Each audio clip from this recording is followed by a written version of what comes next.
About you young guys, what's this? 6, 7. Oh, please tell me what's this? Oh,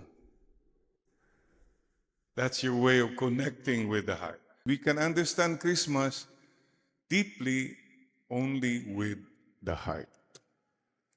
Christmas started with the big heart. God so loved the world, He gave us His only begotten Son. Human heart.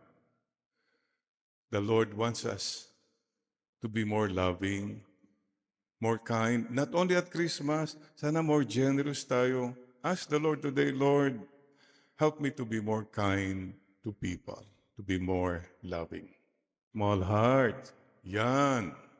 Ang dami po mga mahihirap. Lumabas lang po kayo sa simbahan. Here, right here in our midst.